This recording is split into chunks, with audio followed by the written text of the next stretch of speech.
Hello and welcome to Euroconnect News Channel. We deliver, you decide. Digital Armageddon, the day global tech systems crashed. Welcome to ECN Premium Digital News Channel.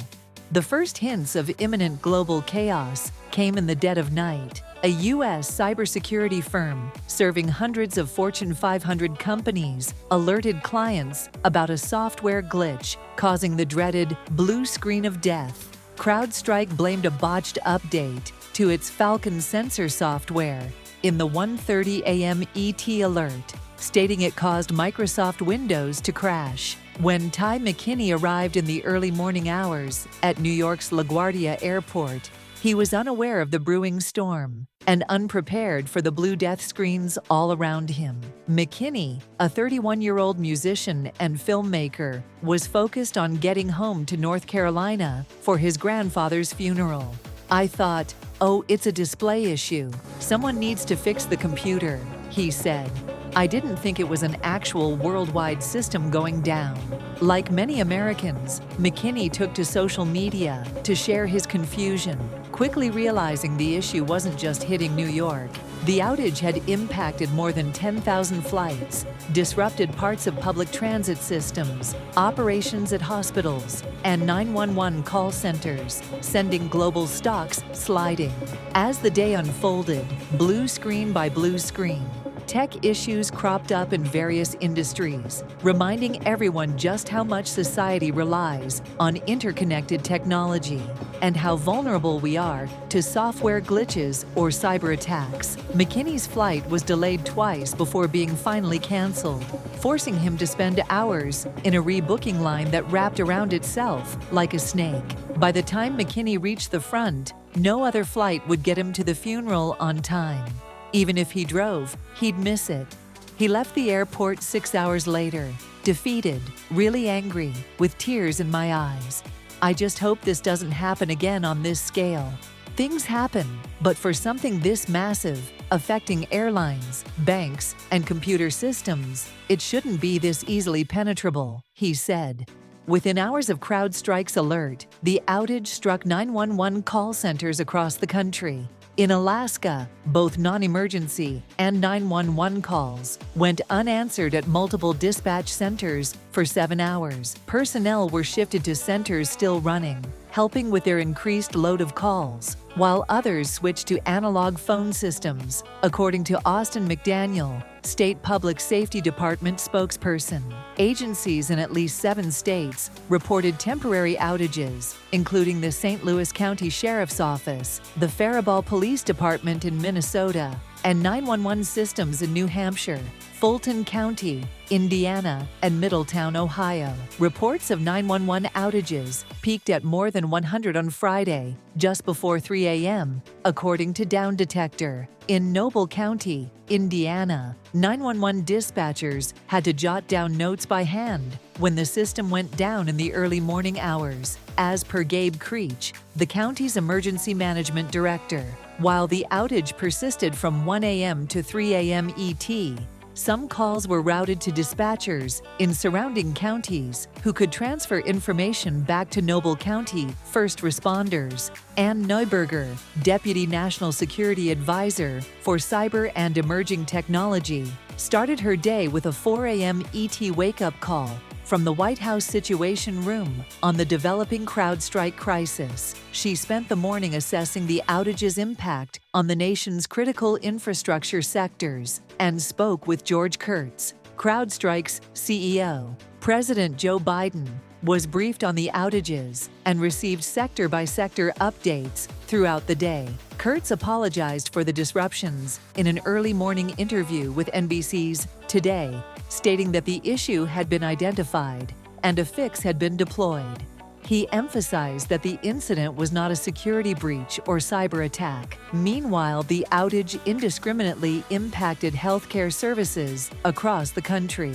American Hospital Association officials worked with the federal government and facilities nationwide to address the outage and understand its scope and impact. Mass General Brigham in Boston canceled previously scheduled non-urgent surgeries and medical visits, but remained open for urgent health concerns. Cincinnati Children's Hospital also canceled appointments and experienced delays throughout the day. Doreen McGettigan from suburban Philadelphia faced anxiety as her appointment to check if her colon cancer was still in remission was canceled due to the outage. Despite multiple attempts, she couldn't reschedule because the hospital was overwhelmed with calls. Public transit systems, including Washington's Metropolitan Area Transit Authority, New York's Metropolitan Transportation Authority, and others, were hit with delays, website and app outages, and issues with payment and ticketing systems.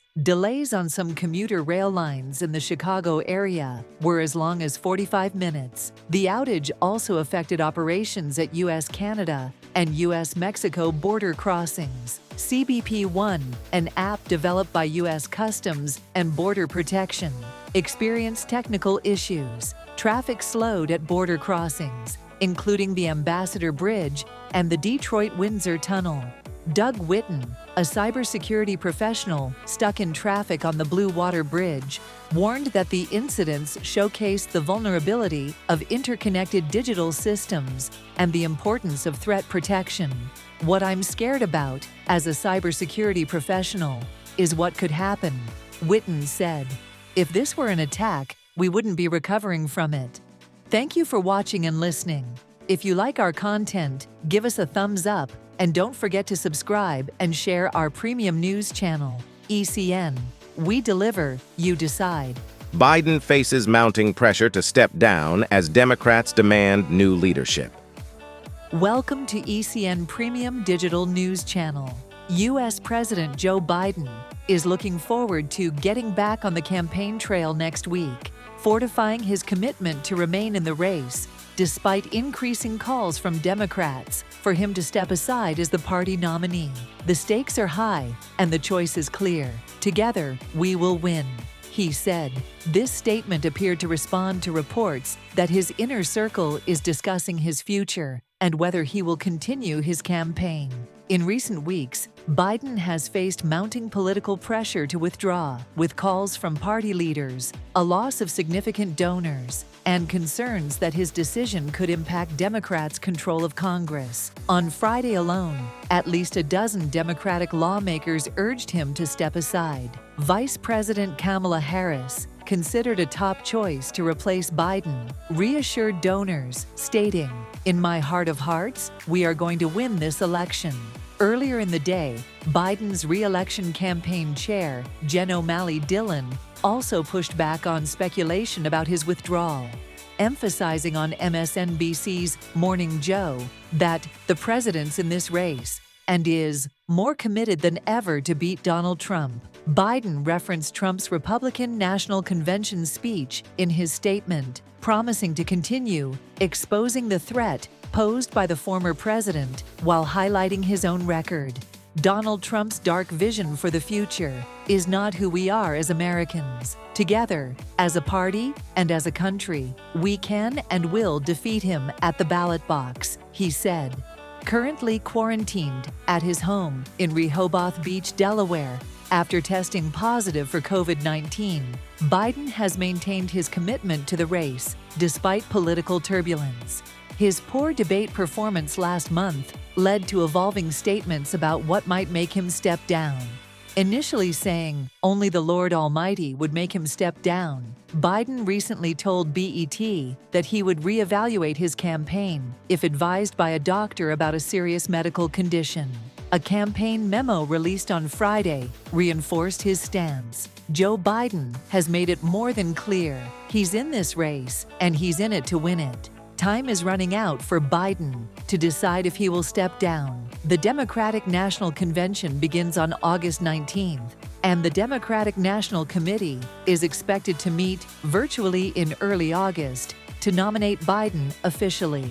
The DNC Rules Committee met on Friday to discuss procedures for the virtual roll call vote, intended to be held before August 7th. Pressure continues to build, with Democratic Senator Martin Heinrich of New Mexico becoming the third senator to call for Biden to step aside. This follows similar calls from Senators John Tester of Montana and Congressman Jim Costa of California. A joint statement from Congressmen Jared Huffman, Mark Vesey, Chu I. Garcia, and Mark Pocan also urged Biden to step down for a new generation of Democratic leaders. Despite the pressure, some prominent figures remain supportive. New York Representative Alexandria Ocasio-Cortez has endorsed Biden, emphasizing the risks of entering the convention without him as the presumptive nominee. The Congressional Hispanic Caucus and the Congressional Black Caucus have also indicated their support for Biden's re-election bid. Thank you for watching and listening. If you like our content, give us a thumbs up and don't forget to subscribe and share our premium news channel, ECN. We deliver, you decide. Trump's near-death experience and fiery speech ignite Republican National Convention. Welcome to ECN Premium Digital News Channel. Donald Trump, in his first public remarks since narrowly escaping a would-be assassin's bullet, described in a hushed and somber voice being hit in the ear, ducking for cover, finding his hand drenched with blood, and then raising his fist in the air. An effort, he said, to reassure supporters at the Pennsylvania rally that he was all right. The iconic photograph showing him with his hand raised and blood on his face, an American flag behind him, was projected behind him on the stage and around the hall. I stand before you in this arena only by the grace of Almighty God, he told the crowd at the Republican National Convention, calling for national unity, a new persona for the most polarizing politician in modern American history, one who has fierce supporters and equally fierce opponents. The compelling story, which brought some of the conventioneers to tears, was in the script loaded into the teleprompter on stage. But then Trump began the sort of extemporaneous riff he is renowned for, and he turned to the more familiar rhetoric of grievance. The words in the teleprompter stopped moving, waiting. He blamed the current administration, headed by President Joe Biden and Vice President Kamala Harris, for the weaponization of the justice system, and he bristled at their attacks that he has threatened democracy. I am the one saving democracy for the people of our country, he said. He bragged that the fake documents case against him had been thrown out by a Florida judge he appointed in a ruling that is being appealed. If the Democrats want to unify our country, they should stop these partisan witch hunts, he said, still off script. Denouncing crazy Nancy Pelosi, the Speaker Emerita of the House, he declared, "We beat them on impeachments, we beat them on indictments." Then he went back on script, and the more measured words in the teleprompter began to move again. The opening underscored a fundamental question in the campaign ahead. Classic Trump, outspoken and sometimes outrageous, or new Trump, transformed by his near-death experience, or maybe both. With Democrats in disarray, Trump now stands in the most commanding political position of his life since he first won the presidential nomination in 2016. In his first bid for elective office, most of the establishment Republicans, who then viewed him with alarm, have changed their minds, shut their mouths, or left the party. What's more, the Democrats are in historic disarray. It's not even clear who will be nominated at their national convention in Chicago next month. 3 weeks ago, Biden's disastrous performance in his debate with Trump fueled an explosion of concern about his age and mental acuity. Since then, pressure from congressional leaders and big donors and slipping polls are now coming to a head, raising the prospect that Biden may announce within days that he is stepping back from his re-election bid. That could prompt Democrats to choose Harris or even someone else at their convention in Chicago next month. Though the past 3 elections have been breathtakingly close, decided by tens of thousands of votes in a handful of states, Trump partisans now see the possibility of a more sweeping victory in the Electoral College and the first win of the popular vote for Republicans in 2 decades. In the 3-day build-up to Thursday night's main event, speaker after speaker described the former president as strikingly different from his bombastic image: an affectionate grandfather, a champion of working women, a devoted friend, a blessed leader who felt God's protection from a would-be assassin's bullet. In short, a kinder and gentler Trump who could appeal to voters who have viewed him with skepticism or worse. Tonight, whether you've supported me in the past or not, I hope you will support me in the future because I will bring back the American dream,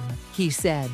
The plan was that Trump wouldn't mention either Biden or Harris by name, a nod to his new civility, though he slipped when he called Biden the worst president in American history. Thank you for watching and listening. If you like our content, give us a thumbs up, and don't forget to subscribe and share our premium news channel, ECN. We deliver, you decide. Deadly Listeria outbreak. Deli meats, linked to deaths and hospitalizations across multiple states. Welcome to ECN Premium Digital News Channel. 2 people in the U.S. have died, and 28 have been hospitalized due to a multi-state outbreak of Listeria, linked to sliced deli meat, federal health officials announced on Friday. A dozen states in the Midwest and East Coast reported recent Listeria cases, a bacteria that causes potentially severe foodborne illnesses and is especially concerning during pregnancy, according to the Centers for Disease Control and Prevention, CDC. The deaths occurred in Illinois and New York, with New York also reporting 7 cases. The sick individual samples were collected between May 29th and July 5th. In interviews, 16 of 18 affected individuals reported eating meats sliced at deli counters, primarily deli-sliced turkey, liverwurst, and ham. The CDC is currently investigating which types of meat may be contaminated. There is no evidence that pre-packaged deli meats caused illness, the CDC noted. People at higher risk of Listeria should avoid deli-sliced meats unless heated to 165 degrees or until steaming hot.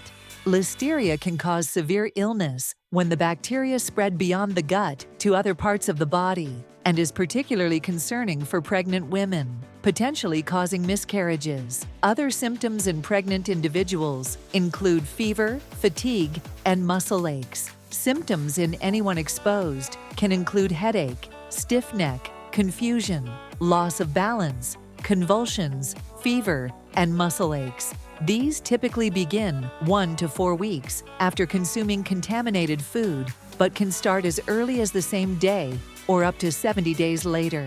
If you believe you have symptoms of Listeria and have recently eaten sliced deli meat, the CDC recommends contacting your healthcare provider. Thank you for watching and listening.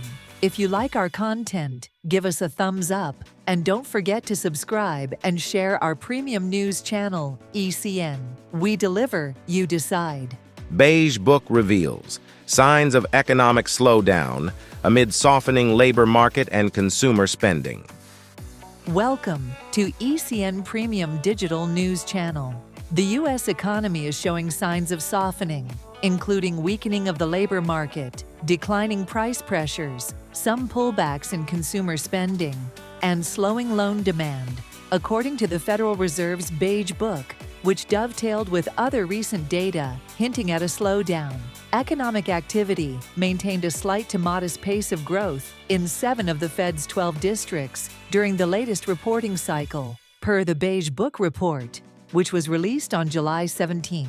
However, 3 more districts than in the prior cycle reported flat or declining activity, suggesting that the U.S. economy has been losing some of its strength. Most districts saw soft demand for both consumer and business loans, which could reflect a combination of tighter credit conditions associated with the current high interest rate environment, weaker consumer confidence, and reluctance to spend and invest. While the Beige Book showed household spending remained little changed, nearly every district mentioned that retailers were discounting items or that price-sensitive consumers were limiting their purchases to bare essentials, buying fewer items, hunting for bargains, or trading down in quality. The Fed data on consumer spending, which is a key driver of the U.S. economy, were roughly in line with the latest Commerce Department report on retail sales, which were flat from May to June.